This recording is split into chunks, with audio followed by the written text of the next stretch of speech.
Hello, greetings and salutations. Man, what a roller coaster it has been over the last week, but here we are nonetheless. Welcome back, everybody. I have a lot to cover, but before we do, let's give that subscribe button a little slap and tickle. You want to get out of here? Oh, you looking for a little slap and tickle? Oh, yeah, something like that. I'm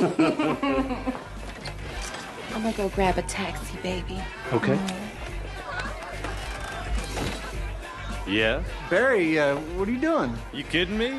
She's hot as hell. Looking for a little slap and pickle. You sure you want to do this, man? You're drunk. I'm drunk. You're drunk. Everybody's drunk.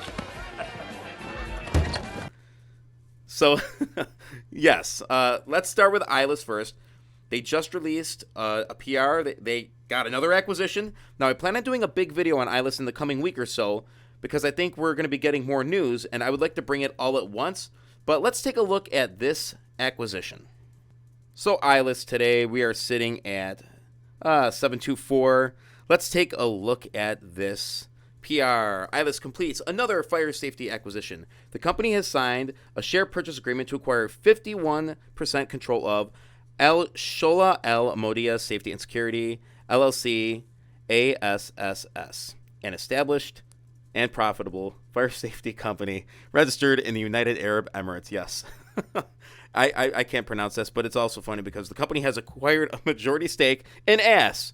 Man, if I was in ILUS now, I mean, how could he not be in this company that's acquiring major ass? This is unbelievable. Congratulations. I like big butts and I cannot lie. So from going on forward, this is ASSS. That's what I'm talking about. All right, ASSS. You know, it's the little boy in me. I'm next thing you know, I'm going to ask you to pull my finger. All right. So this involves ASSS working closely alongside BCD Fire to dominate the United Arab Emirates fire safety sector through the leveraging of licensing, certifications, manpower, experience, and relationships. The acquisition will also speed up ILUS's focused expansion into the lucrative Saudi Arabian market as well as the rest of the Gulf region. Let's move on here. All right. The deep technical design and installation experience within the ASSS ranks also provides a strong platform for ILUS to roll out its fixed water mist suppression systems in the region, with ILUS planning to have both of its fixed water mist suppression systems certified to LPCB and NFPA standards during the early part of 2023. Although ASSS remained profitable throughout the COVID-19 pandemic, the company is now experiencing rapid growth, and based on its current order book and sales pipeline, it is expected to achieve more than $4.5 million in 2023. Further additional growth is expected through expansion in Saudi Arabia and from the collaboration with BCD Fire. For 51% of the shares of the company, ILUS agreed to pay $714,000 in several tranches to the seller, provided that forecasted revenue and earnings before taxes and all that stuff. All right, let's look at JP's quote here. This is an important strategic acquisition for ILUS in the Middle East, and it also signifies the significant progress we are making towards our global fire safety rollout. There is so much going on behind the scenes when it comes to product development, product management, and current contracts, and business developments for new contracts. Therefore, this deal is important for strengthening our management and resources in the region to ensure that we reach our milestones and accelerate our growth in the Gulf region. That is the longest sentence I've ever heard from JP, but it's loaded, and I love it. I am looking forward to working closely with ASSS together with BCD Fire to capitalize on the plethora of huge opportunities in the UAE and Saudi Arabia. With further deals and important strategic moves lined up, we expect to close out 2022 strongly with further announcements before starting 2023 with a flourish leading up to our second annual shareholder meeting on January the 27th. All right, so let's start with SIRC. This is one that has been on my list for a long time. I've been watching it. There's lots of retracement going on in this market. You know, we're hopefully going to see a rebound in the economy and market conditions and market sentiment. But right now, today, they're up almost 11%, 10.5%, and they're at about 12 cents, give or take. Market cap of 70 million, an outstanding share count of 658 million, both just updated recently. They are pink current. They have a stock promotion tag verified profile, and transfer agent verified. Now, I am working on getting an interview with these guys. I did submit a bunch of questions. I did put in an interview request, so I'm hoping that they reach out and we are able to set up an interview. If you have any questions, by the way, and you're a SIRC holder, put your questions down below and I'll try to work them in the interview as best I can, and I will definitely reply to you. So please leave something in the comment section down below. Leave your thoughts on what you think about SIRC. Also, they have new management, like I just said, so let's take a look at this. SIRC, they have a new CEO and a co-chairman. George B. Holmes is a senior executive with over 35 years of hands-on experience managing and developing companies ranging in size from 400,000 to 4 billion, spanning a broad range of technology. Let's look at a quote that he had down here. Now listen, you could go on otcmarkets.com. You could look at all this stuff. Get on it. Put in the ticker and do the research. There's tons of disclosures, the security details, the news, basically the basics of the company. So it really is ground zero for DD. All right, let's see what Holmes says here. I am excited to have the opportunity to lead SIRC into the next phase of its maturation as a public company, building upon the recent successes and the strong foundation developed under Dave's leadership. As we leverage the recent transition to a fully reporting company, my first priority is to build an executive team and recruit a board of directors with the necessary skills to improve our internal controls and reporting functions, while continuing to drive operational execution and revenue growth that is intended to lead to a successful NASDAQ uplisting in 2023.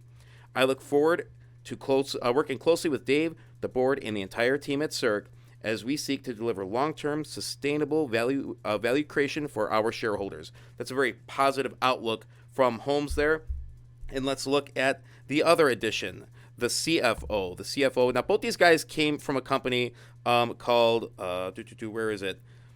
Oh, it's down here somewhere. Resonant. They both came from Resonant. So this is it. Today announced the appointment of seasoned financial executive Marty McDermott as its chief financial officer. Now, this was released on the 1st of December. So this is recent news. And I wonder if this McDermott guy, I wonder if he has any relation to the Bills coach, Sean McDermott. Now, that would be something. If that's the case, I might just have to invest. Hey.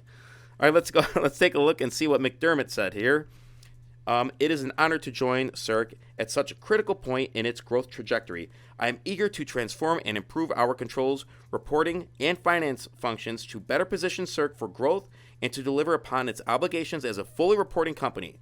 As we work towards achieving a NASDAQ listing, building up our finance capabilities is paramount.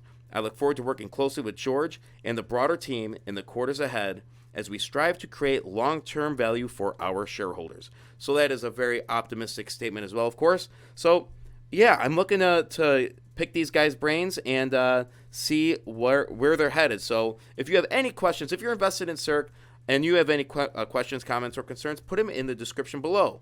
All right, now, another one that I am actually in that I bought in recently was CGRA. There was news and there was a total sell-off, so I had to take advantage of it. Right now, it's sitting at about 7.5 cents, up 40% on the day. My average is 5.2 cents. All right, so I got it in the low fives. They have a market cap of 26 million and an outstanding share count of about 500 million. Both updated yesterday.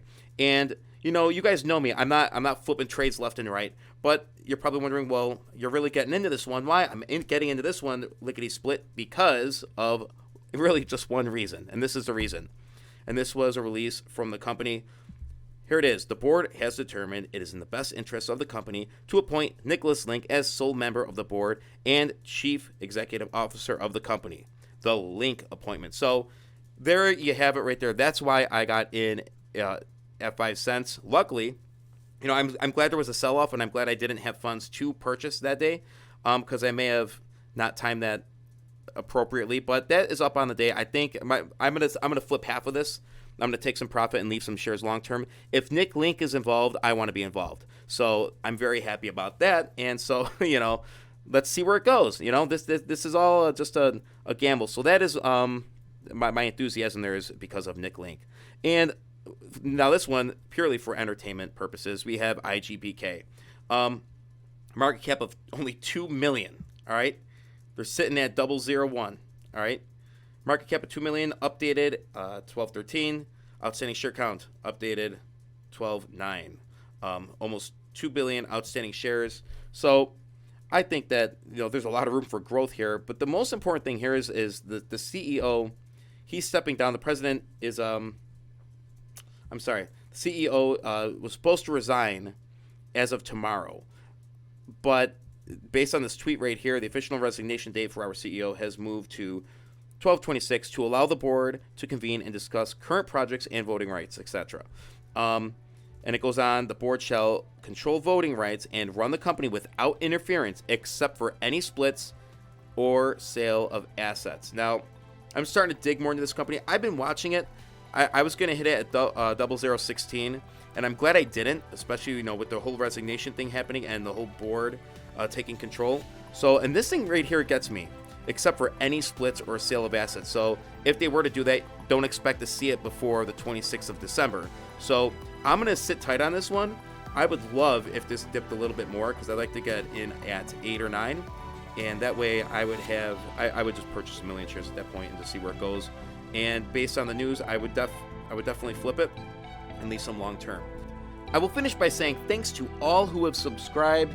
I plan on doing more interviews this coming new year. I gotta be honest, I love the process of learning from these people that are in the heart of the storm called the OTC. So listen, have a great day, hit the subscribe button, and remember there is more that binds us than breaks us, guys. Peace out.